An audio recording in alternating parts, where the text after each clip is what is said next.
Hi, I'm Amy, thank you for tuning in. I've had such a good time with my YouTube channel this year, and I've read loads of books, probably more than I did before I started the channel. I think it's been really motivating to know that every month I'm going to be talking about the books that I'm reading and putting pictures of them on social media. However, there are a lot of books that I wanted to read this year and I didn't get time, so I thought it'd be fun to share these books. They are in a huge stack in front of me right now. And I'm hoping that I'll get a chance to read some of them before the end of the year, but certainly next year I'm going to prioritise these in my January and February TBR pile. So let's get straight into it. I'm going to talk a little bit about each book. I'll put more details in the description so that you can find out more about them, because it will take me hours if I read the full blurbs. So this one is called The Cheerleaders by Cara Thomas, and it says, not since 5 girls on the squad died in one terrible summer 5 years ago, there've been no more cheerleaders in the town of Sunnybrook. Monica's sister Jennifer was the last to die, and Monica is sure there's more to her sister's death than anyone will admit. Whatever happened that summer isn't over, and as secrets emerge and lies start to unravel, Monica finds herself at the centre of it all. Now she's going to get answers, whether she wants them or not. I've loved YA horror thrillers this year. I feel like this one sounds really great. I wanted to read it, didn't get a chance, so that is the first thing on the stack. Next, And I Darken. This is not a book that came out this year. I think it's been out for a while. There isn't a lot about it on the back. I just know that it's the first in epic new trilogy, and I think the other books have come out since I bought this one. I do believe there's a vampire angle to it. I don't know if it's something to do with Vlad the Impaler from what I remember. I really like Kirsten White's books, so I don't know how I didn't get a chance to read this one this year. Next up, Any Levels Up by Helen Harvey. I had this pre-ordered. It's a middle grade book about a girl who is being bullied in real life, but uses gaming as a form of release, and that builds her confidence. And I think that as the book goes on, the gaming starts to help her in her real life as well.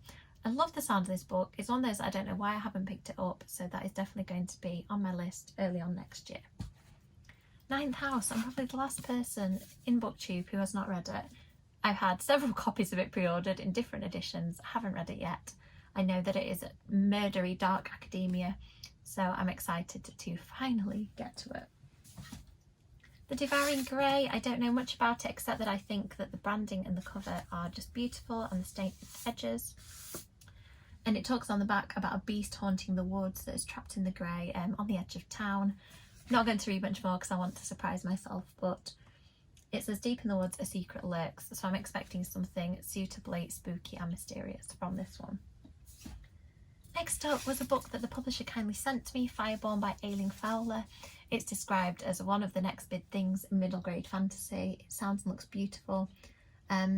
It's about a girl trying to change the world, which I always appreciate. Really excited about this one, and again it was one that I squealed when it arrived and then promptly didn't read it. So I'm sorry about that. I will get to it really soon. Next up, The Year of the Witching. This is a copy of a book that I really anticipated when it came out and then promptly didn't read it. I love books about witches. Don't know much about this one, whether it's historical or modern, but I saw it everywhere on social media when it came out, and I'm hoping that I can get to it really soon. Next, All the Bad Apples by Moira Fowley Doyle. I've read other books by Moira Fowley Doyle, including The Accident Season, and she writes really creepy, evocative, sensory books. I don't know much about this one apart from the fact that I think the cover is one of the best covers I've seen. I love a cover with skulls on it. And I just know that when I've loved an author's books in the past, I feel like I've got high expectations, but I think that this one will live up to it. It says our family tree is full of bad apples. You know the kind, the ones who don't follow the rules, the ones who dress differently, think differently, love differently. The curse of the bad apples has claimed my sister, and now it's coming for me. Just in case you needed any more reasons to read this, it sounds brilliant based on that blurb and the author who wrote it, so really excited about that one. The next book on my list is Goth Girl by Chris Riddell. I went through a phase of buying lots of books that were middle grade and for younger readers that had a gruesome or spooky feel, and I probably didn't read quite a lot of them. So this is one that I've been excited about. I think the illustrations are just gorgeous and I love the way it's designed. So I'm looking forward to reading this one. I don't know much about it, but the branding and the illustrations have completely sold me. Next up we have The Ravens, co-written by two big names in YA, Cass Morgan and Danielle Page. This is another one I think with a dark academia feel. Yes, it's a sort of exclusive sorority, sisterhood, Wicked powers rising on campus. Sounds brilliant. No excuses. Again, another one I've not read. Next up, All Our Hidden Gifts. This one is by Caroline O'Donoghue. Again, a book that I was really excited about. I've seen fantastic hype for it online. I was sent a really early copy of this by the publisher, but didn't get time to read it. I think it came at a time when I was under crunch writing my book, and it just passed me by. It talks about tarot cards on the back and a card reading that goes wrong, and I'm excited. I like books that deal with subjects that are a little bit outside our realms of understanding. Very interested in tarot, so I think this is going to be a great one. Next up, one that still has the price on it, Such Pretty Things by Lisa Heathfield. I've really enjoyed books that Lisa Heathfield has written in the past. I saw Spooky House and Dolls and had to have it, but I haven't had a chance to read it yet. It talks about people being sent away to stay with family when an accident befalls their mother, and creepy things ensue. I'm not going to spoil it too much, but another one I'm really looking forward to.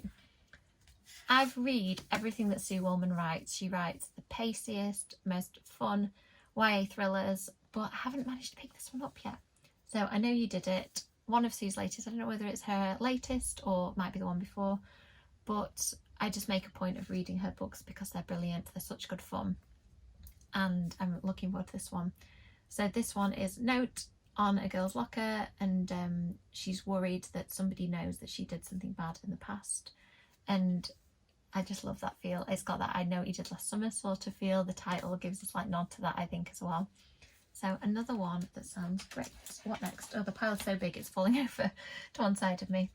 The 10,000 Doors of January, complete cover by, I think I got this for last Christmas, and it's nearly this year's Christmas and I have not read it.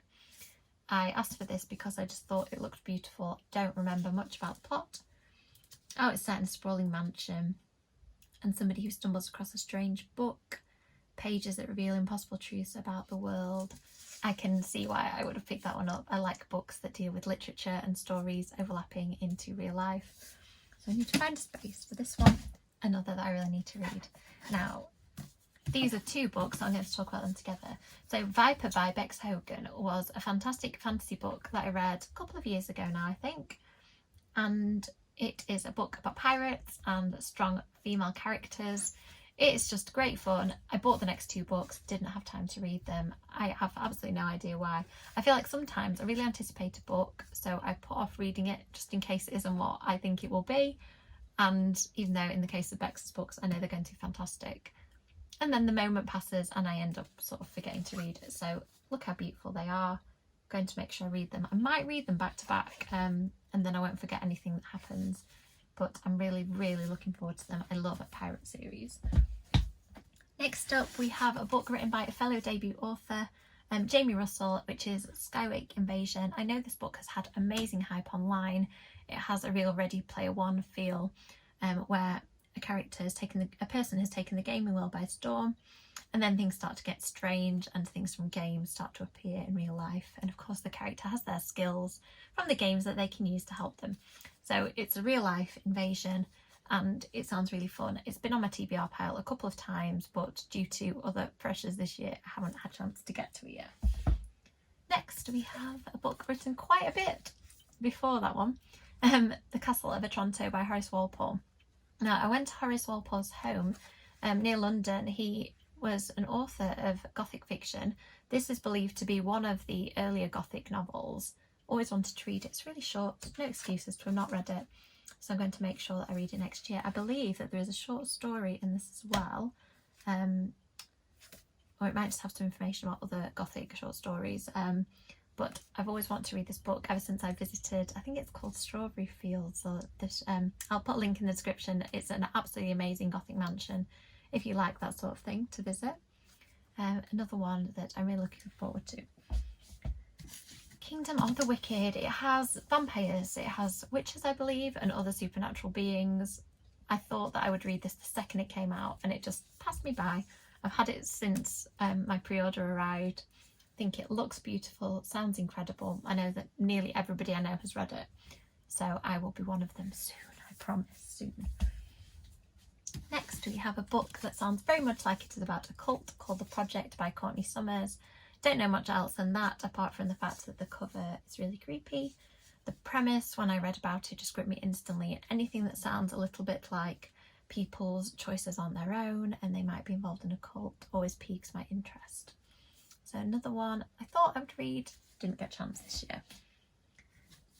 This book, These Witches Don't Burn, it sounds exactly like my kind of book. I'm going to read the back of this one just because the plot is quite complex, I think. Hannah's a witch, but not the kind you're thinking of. She's the real deal, an elemental with the power to control fire, earth, water and air. But even though she lives in Salem, Massachusetts, her magic is a secret she has to keep for herself. If she's caught using it in front of a read non-witch, she could lose it for good.